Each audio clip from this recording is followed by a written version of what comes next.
If you're vulnerable to psychic damage from roguish language, stay away from these gibbering mouths. But if you intend on listening to this podcast about enriching your fantastical group hallucinations, you're too far gone already.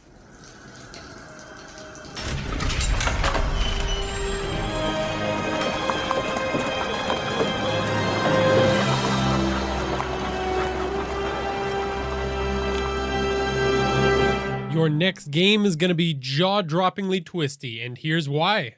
In this episode, we find some answers to what's the difference between plot twists and just random nonsense thrown in at the end?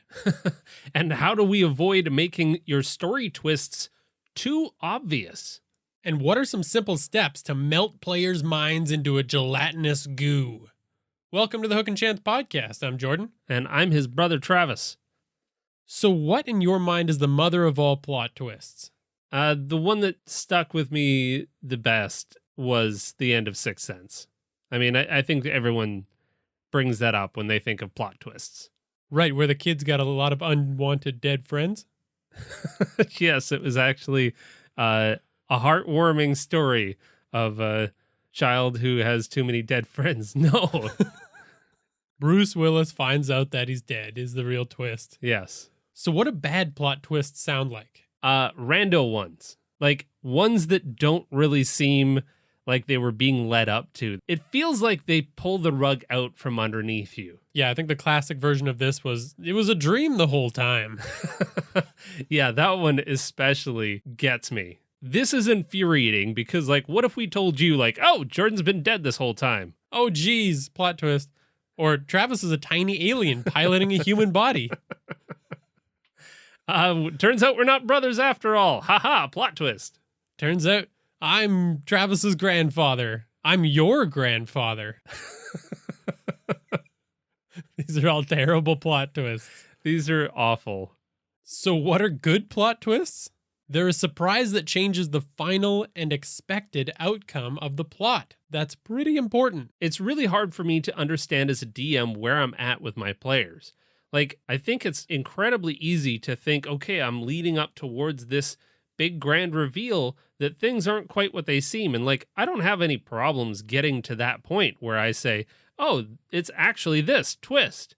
However, the challenge is in making sure that you're leading up to it so it's not just some weird random thing that happened in the story. Yeah, pretty much. Like if the story can't exist without the twist, then you haven't made a twist. You've just made, like you said, some weird shit that happens in your story that nobody could have possibly predicted. And if all you've got is a twist, then you haven't really got a story. Yeah, pretty much. The two can't quite exist without the other when you're trying to lead into a wicked twist. You really can't just pull them out of thin air. The other challenge that I have with this is that it feels like a dream that is close enough to reach. Like, if I could just learn how to do this well, I might be able to just reach out and touch the untouchable, which is that amazing twist that you've seen like on YouTube videos of some grand reveal where the DM finally lays out all of the machinations that they've been working on in the background and the whole table erupts and goes wild.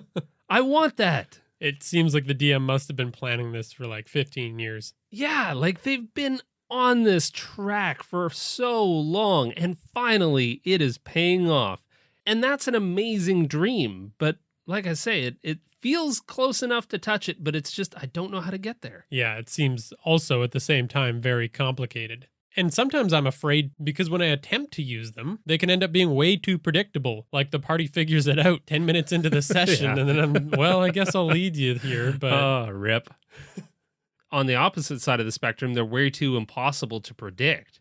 And again, that kind of leads to that feeling of having the rug pulled out because there was no way to come to that conclusion on your own. Yeah, it's impossible. Then the other thing that gets me about twists is that when I start to try to plan them, it stresses me the F out. You should see him. It's like a nuclear reactor having a slow meltdown. He just starts flop sweating and he starts scribbling in a notebook, and it's a mess. Because it's just like when I was 10, and I was trying to lie about the fact that I broke the potted plant in the corner of the living room. That's just what like a plot twist is like. He cracks under pressure very easily.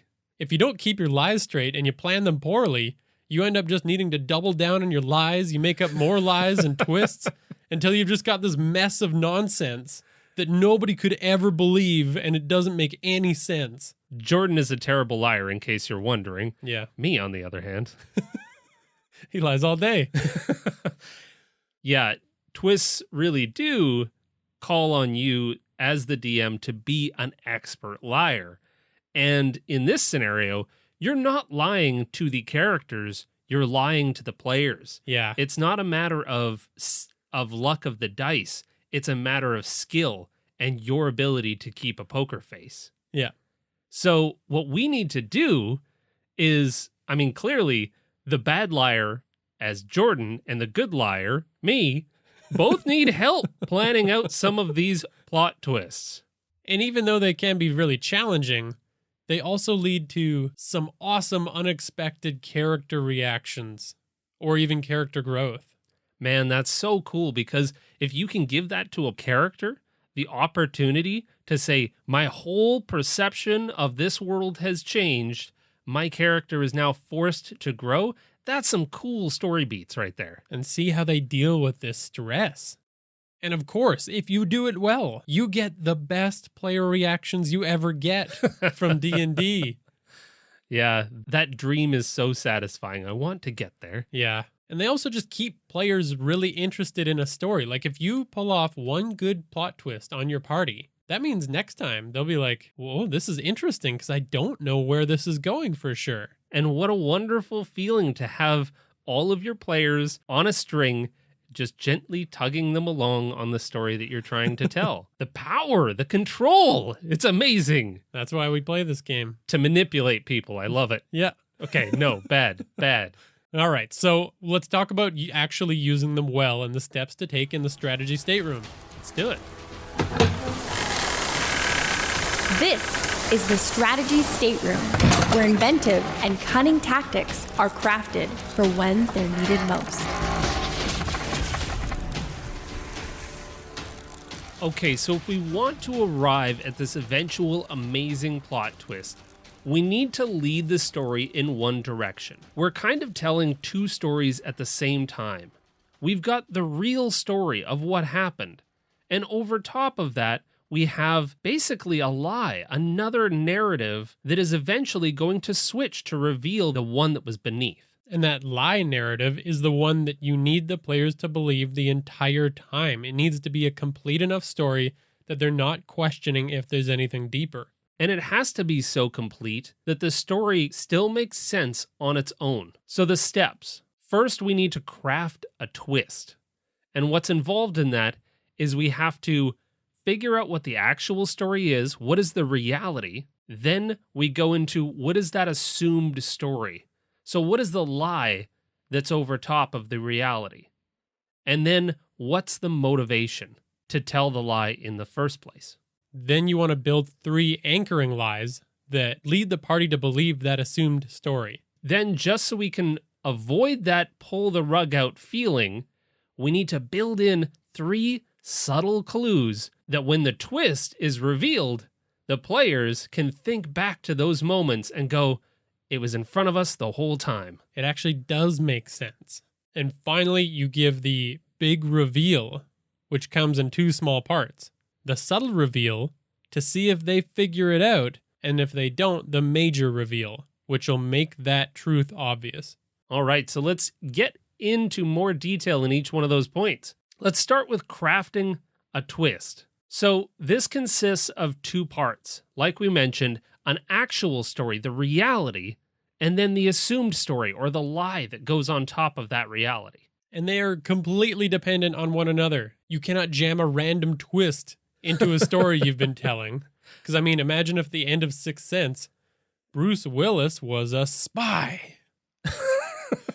What? Has nothing to do with the story that's being told right now. I guess. So yeah, like the point is, they have to be happening at the same time. They have to be intertwined. And you, Jordan, with all of your wonderful research, have a couple of psychological effects that we're actually utilizing to make sure that this goes off without a hitch. Yes, so lock this into your mind. The first psychological effect is anchoring. So we simple humans have a tendency to lean on the first bit of information we receive about something, assume it's true, and fail to correct it no matter how much new information rolls in. And then there's confirmation bias, which is kind of similar, but it's the tendency to have a belief and then interpret any new information to support that belief, even if it, to the casual observer, would not. Yeah. Yeah, that's a pretty powerful one because we'll do a lot of things to make new information fit our own internal narrative. Yeah. Once that narrative's been established. So we use anchoring first to really just lock in one piece of information so that all subsequent information just keeps bolstering that lie. Yeah. So if you can nail that first lie, then you're pretty much sailing. If we can introduce a logical story and really make it concrete from the start, the players are going to buy into that right away and be far less suspicious going along. And I think it's really important to compare that with a mystery story and where that differs. In a mystery, you are introducing the story as having missing information and encouraging players to find it. So there's all of these little tidbits that we definitely want to leave for them and continually reveal more and more of the story as we're going through. You're saying the truth is out there as a DM. Exactly. Whereas in this, we're saying this is the truth from the very beginning. Yeah. Again, lying unashamedly to your party. Okay, stop looking at me so intently every time you say lie. So Jordan and I have a few examples for you that we're going to go through. And each one of us has prepared every step along the way to building our wonderful mystery. Jordan, you're doing kind of more of a concise, maybe 1 or 2 session story arc. Yeah, about as small as you can get while still having a legitimate plot twist involved. And I'm going to go a little bit bigger, probably anywhere between a 4 and an 8 session kind of story arc. All right. And so the steps involved here, again, we're going to cover that actual story. So what is the real story? The assumed story, which again is the lie that you're placing on top, and it's the story that you want the players to believe, and the motivation, which has to be logical. This is super important. Don't skip this and save it for later, because it all kind of rests on how believable the motivation is. Yeah. And really, it's going to feel cheap if the motivation isn't there. And that's why that piece is so, so important. This is another one that leads to, well, you just threw some rando ass twist in there. This has nothing to do with anything. Yeah. Why was the mayor trying to burn down the town? Just 'cause he's a pyro? Season 2 finale of Fargo, I'm looking at your direction. Oh. And something that we kind of found out about plot twists and looking at a whole bunch of different ones is that so many of them boil down to someone or something's identity not being what you thought it was. And so a great place I find to start is with one of these simple twisted identities. So you've got stuff like the ally is actually an enemy. That's a classic. I mean, hey, this person betrayed us. This one's used so commonly in good stories, like somebody's your friend and at the end, whoopsie, they're a bad guy. Like it was just a mistake. It was an accident. I mean, it could be. Another one is the enemy is an ally. You know, like when you get to the end and you're like, oh, wow, we have the same goals. Yeah, you're about to stab him through the belly button. And you find out that that's my weak spot. You've got 2 people are actually 1. This is when you've got 2 important figures in the story, and at the end, you find out they're actually the same person. Wow, I can think of one particular film featuring the lovely Bradley Pitt and Mr. Edward Norton. Yeah. That comes to mind. You've got the enemy is the only one that can be an ally. You're on your way to the big bad, and you finally get there to learn that there's a bigger big bad, and you need the big bad to kill the bigger big bad. I'm lost. The villain is just a minion for a bigger villain? Yeah. Used so much in TV shows, I think, because they need to, keep upping the stakes. In the first episode, when they're setting up the world, yeah, and then they're like, haha, we've concluded this story, but oh, wait, there's a bigger story underneath. Dun, dun, dun. you've got the enemies are all an illusion. And no, this isn't the same as a dream. We covered that. This is where all of the enemies are disguised as an illusion of some sort. They're actually innocent. Yeah. You've been beaten up. You've been beating up doctors instead of thugs. Stop doing drugs. Yeah. The enemy never died. Oh, darn. You know, you see them plummet into the thing, and then they show up, and it's like, whoa, holy shit, where'd this person come from? And be very careful to not do this one cheaply. Because this is the cheapest thing you can do. Look, they're back because I ran out of bad guys, and I just wanted to... Another great one is we're not where we thought. The whole place that we've been, this world that we've been inhabiting, is actually a construct or a simulation or all kinds of different fun things. Yeah. All right. Well, there's plenty of those. Hopefully those spur your thoughts a little bit. But now let's get into our examples. Yeah, so you started with something fairly simple. So yeah, take us through it.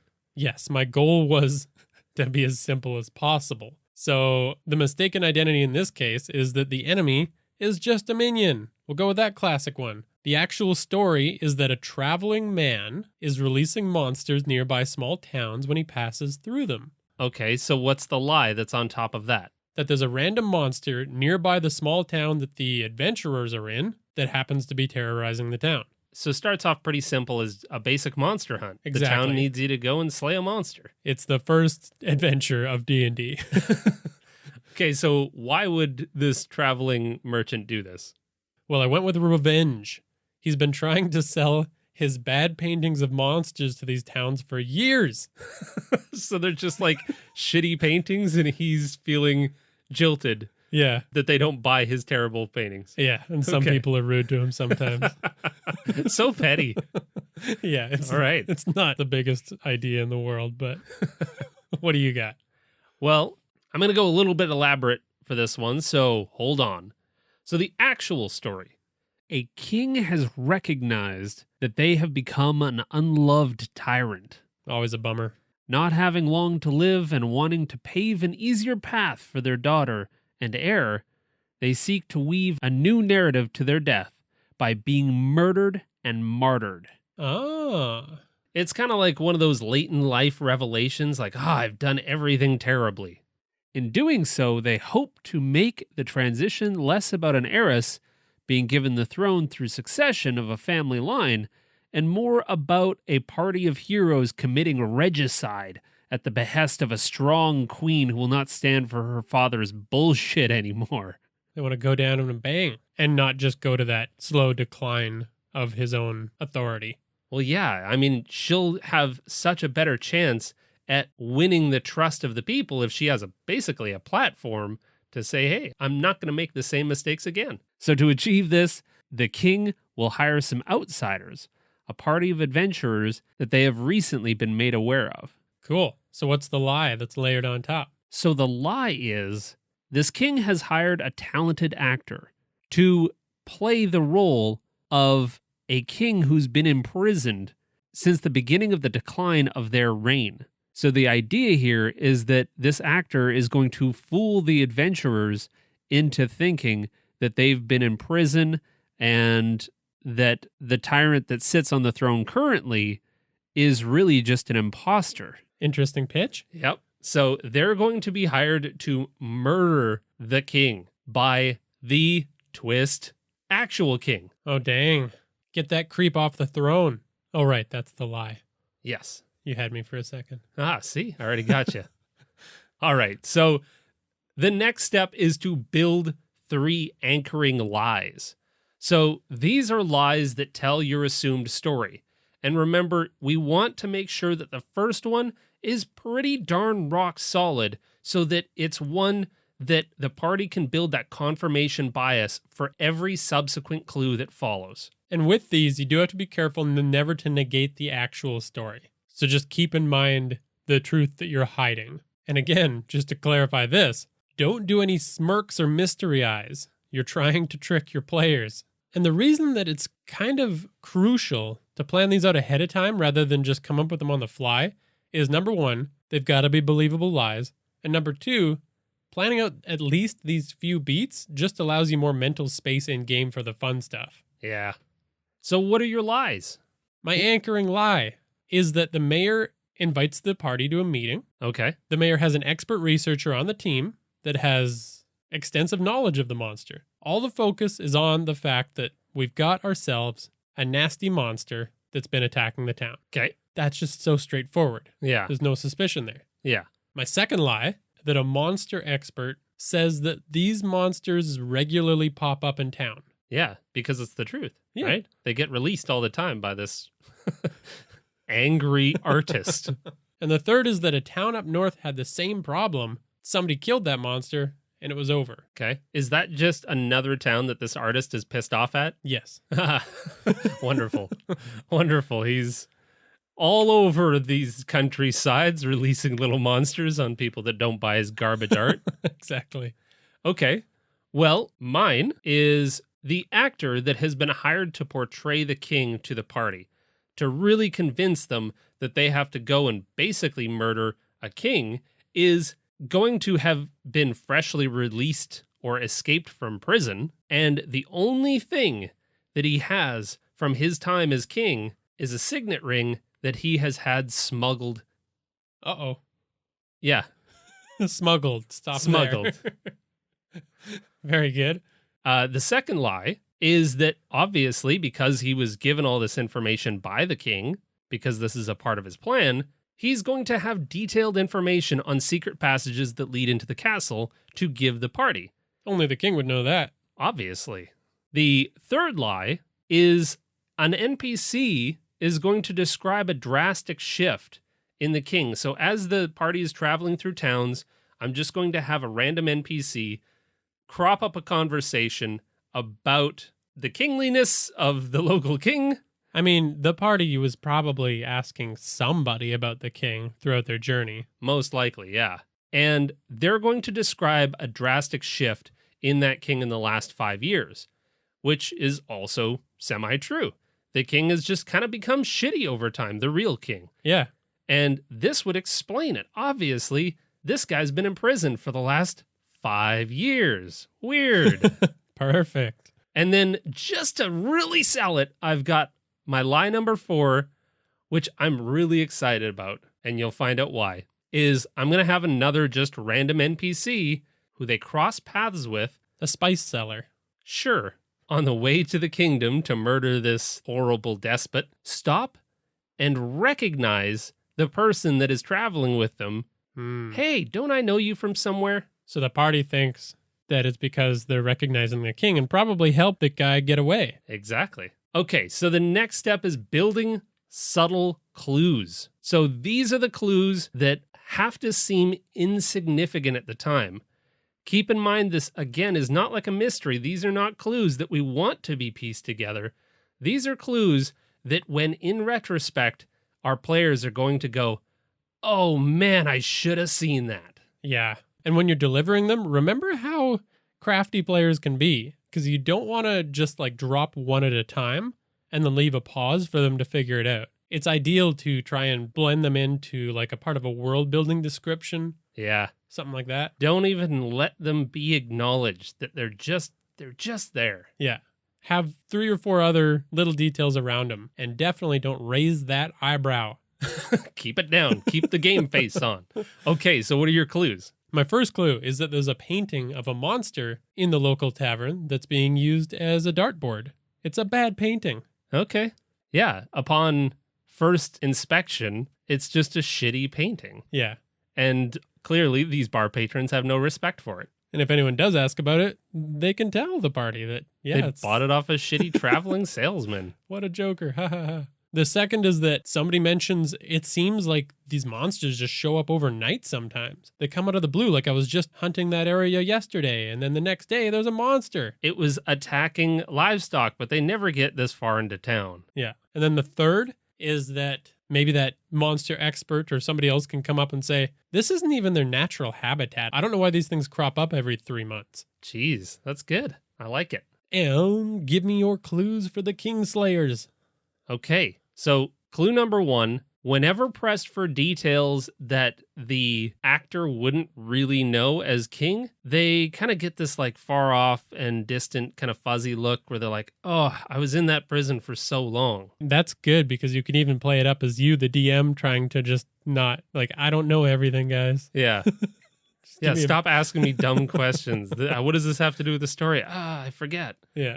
My second clue is that this king, he's going to be talking about his favorite plays all the time because he's actually an actor. Yeah. And so he's just got this enthusiasm for plays, and he's going to talk about, oh, now that I'm out, I'm going to go see more plays. This is my favorite one, and this is my favorite one. Can't help but talk about a little thespian action. Yeah.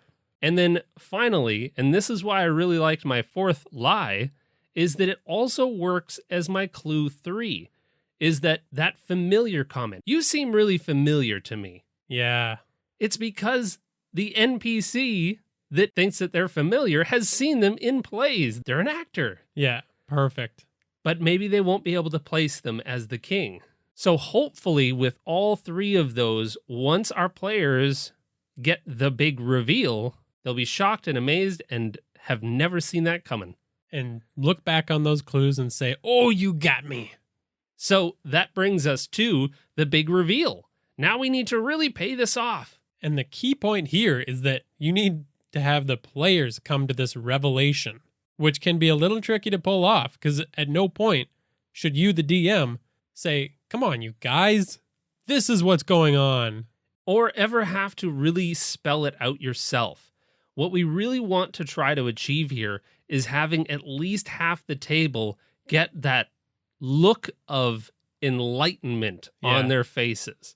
And once that happens, they'll explain it to everyone else at the table, but you just need 1 or 2 to figure it out. Exactly. So it comes in 2 parts. The first is the subtle reveal. So you just want to give them something that points to the truth in a more obvious way than you've been with the clues so far. And then if that doesn't stick, if nobody has that look on their face yet, then you hit them with the major reveal. So this is something that just makes the truth that much more obvious. And if they figure it out on the subtle reveal, you can still give the major reveal just for them to be like, yep, knew it. Yeah, you definitely want to stick that landing because this is what it's all about. And I think the best way you can put this into a game is as a cliffhanger for a session. So we talked about this last week, but this has got all of the benefits of a cliffhanger. It makes the players anxious to play again to resolve this crazy thing. It lets the players absorb the twist before they respond to it. Because you don't want them to just be too stunned to actually engage right now in the moment. If you give them that time, they can really do something with the twist. Yeah, you know it. All right. So, my big monstery reveal. The party finds the monster in its newly found cave. Sure. It's settled in. Yeah. They stab all of its belly buttons. So many belly button stabs. This is a belly button monster. And when they kill it, they realize, oh, this thing has actually been branded. Oh, no. The brand has been burned over, but that's really weird for a random monster. Yeah. Like a farmed basilisk. Yeah. I want to meet the badass that farms basilisks. Well, I mean, this guy's got to be getting them from somewhere. So if they don't figure it out from that, then the major reveal will be when the monster expert has had a chance to take a look at that body, or if the players are really thorough, then, in the monster's nest or in its stomach, you can find a journal page that this thing ate without the guy knowing that details out why he hates the people of all these towns so much that they're okay with whoever gets killed by these monsters because these rude butts deserve it. So you're telling me that this salesman was really just trying to raise awareness with his shitty paintings? He was just trying to sell art, man. Well, that's pretty good. I like that. I love the journal reveal. Like, that feels really good to have the players and even to hand that over to the players. You find this in its stomach. It's kind of like that example that breaks the rule, the one that's allowed to, in that it's the DM literally handing the answer to the players, but simply the fact that they get to read it and come to the realization on their own and still have that light bulb go off. That's really what we're trying to do, is just have them have the realization. Yeah. And lead me to the big moment of your story. Well, because this king, who has apparently been in prison for 5 years, is trying to have the party go in and remove this tyrant that's in his place, I'm kind of assuming, and granted I'm going out on a limb in doing this, assuming that the players are going to ask the question, well, why is your family still living with him then? Yeah. At which point he doesn't know. I mean, maybe he's threatening them. Maybe he's got dirt on them. Whatever the case may be, the man that is sitting currently on the throne is still an imposter, and he must be removed. Yeah.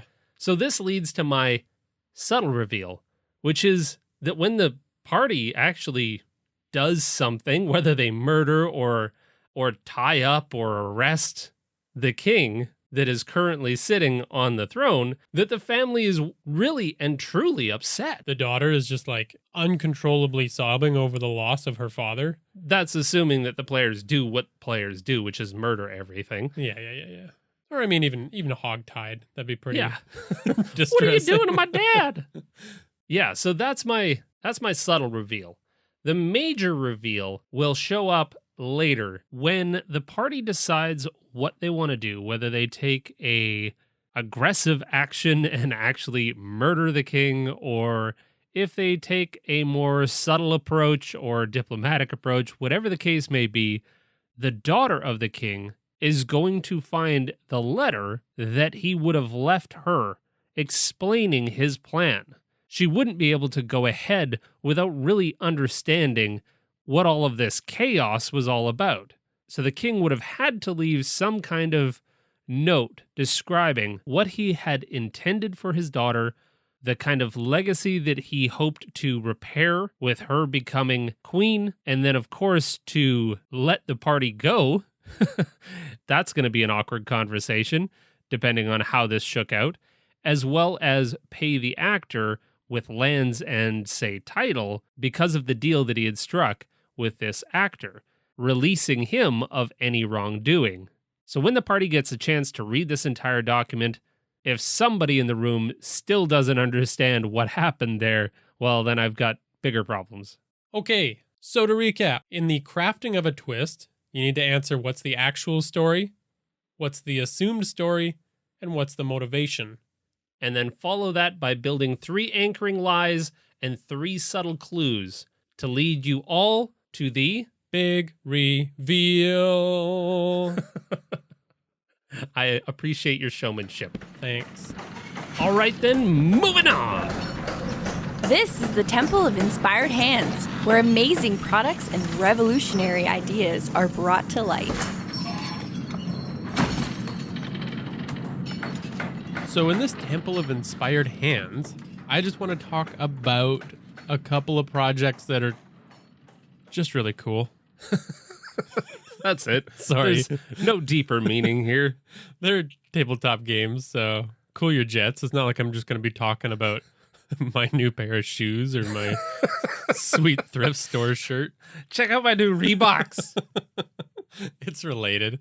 So the first one that I discovered recently is a tabletop role-playing game called Ross Rifles. And it's themed around World War I. And what I think is pretty cool about this game and what makes it so different is its realistic tone. So it's set in the Canadian trenches of World War I. Wow. And it's meant to portray the horrors of trench warfare. Oof.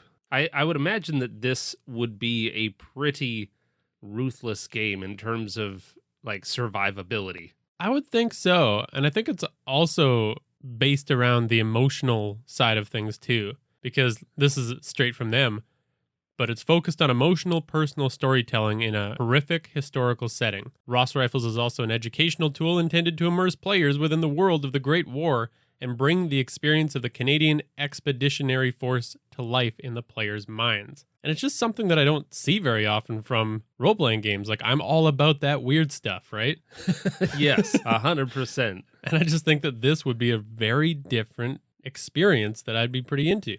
Well, it would be very interesting in the attempt of trying to play a more grounded character. I mean, we're all used to playing D&D and making these ridiculous people, but from the sounds of it, like, creating somebody with real character depth and playing it like a person, like a normal person. What a novel concept that would be. And to take that a little bit deeper, like you said, we're not building classes around crazy magics and super strength. So the classes in this game are the Sergeant, the Scarred, the Scout, Scrounger, Creative, Replacement, and Medic. Wow. So it's a lot less like, here's your weapon. Yeah. This goes with your class. It's like, these are the people that exist on the battlefield.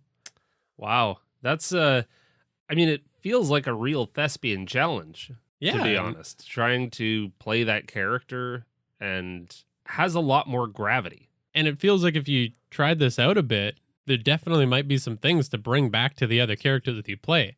Not that you have to like make them all super serious, but... And one of the most amazing things about this game is that they really cared about getting it right. So the writers consulted with veterans, historians, anthropologists, and museums when they were creating this game. Wow. They did not cut any corners. That's fantastic. Man, I really want to play this now. There you go. Oh, yeah. And just to let you know, it uses the Powered by the Apocalypse system, builds off of that. And if you are more into the mechanics side of things and you want to know how that works, it's structured around gaining ground. That's one of the major mechanics in the game.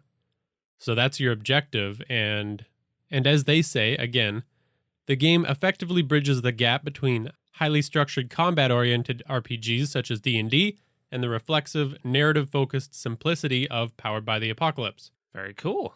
Yeah. And it was created by Dundas West Games. The co-writers were Daniel Kwan and Patrick Keenan. So if we were to play a game this week of this, you ready to go? Absolutely. It's pretty easy to get started. The playbook and handouts are free to download, and we'll give a link for that. Very cool. And then, if that is a little bit difficult to get through a couple of sessions of that, because you do have to think about some serious things. Yeah, if you're into the more lighthearted and that's a little too deep and heavy, then we jump to the opposite end of that spectrum with a mini campaign setting called Nazi Dracula Must Die. I'm sold already. Yeah, I love it. Do it, absolutely. So this one is an alternate reality World War II D&D 5e setting with weird science and strange magic. I'm really excited to see how this plays out because this isn't quite on Kickstarter. It's like coming to Kickstarter very soon. Yeah. And I'm really excited to see how this plays out because I've always really struggled with trying to bring modern things into 5e. It's just, there's lots of other systems out there that do modern much better. And that's why I'm kind of curious about, honestly, both, because that can be sometimes hit or miss. But I'm really excited for this campaign setting just for the outlandish theme. Yeah, I totally get what you're saying. And I think that I'd be more concerned with that balance of the modernness to it if it were a more serious setting like Ross Rifles. But since it's just off the wall, I guess I'll just see what kind of fun they come up with, and hopefully it's good. Well, I love alternative history. Yeah. And when you've got Dracula allying with the Nazis in World War II, that is so good. Yeah. So why not have a little fun with that? And one of the other huge reasons to support this game is it supports fair pay in TTRPG writing. The writers were paid 20 cents a word for this project. Well, and this is a really important conversation happening in the space right now around fair pay for writing. Because for new writers, typically they're getting paid less than 10 cents per word. And that doesn't quite translate if you don't have a lot of background in this. Yeah, I don't really know what that means as a writer. And to be fair, we don't either, because we don't do a lot of freelance writing. Yeah. However, sub 10 cents per word is going to be really difficult to ever make a career out of this. And in order for people to make careers and get really good and be supported by their craft, they really do need to get paid a bit more. And so it's really cool to see projects like this doing that. So hats off, Nazi Dracula creators, not Nazi Dracula himself. Yes, not pro-Nazi Dracula, pro-Nazi Dracula creators, which still, I mean, out of context, sounds like you're supporting the creator of Nazi Dracula, whoever made the Nazi a vampire or the vampire a Nazi. Yeah, vampire science. Who knows how it all started? Such a weird world. And the creators were Crystal Quill Press. So thanks for putting that into the world. Yeah, we'll be looking forward to the Kickstarter. Of course, you can find a link to the Kickstarter in the show notes as well. And I think that's all the D&D talking we have to do for you today. So thank you for Tabletop Audio for the sound effects you heard in this episode. You can follow us at Hook and Chance on Twitter, Facebook, Instagram, and Reddit. You can tell us about your plot twists or talk about Nazi Dracula on our Discord, which is full of players and DMs. Thanks for listening. And this was all a dream. It's my nightmare. Wake up now.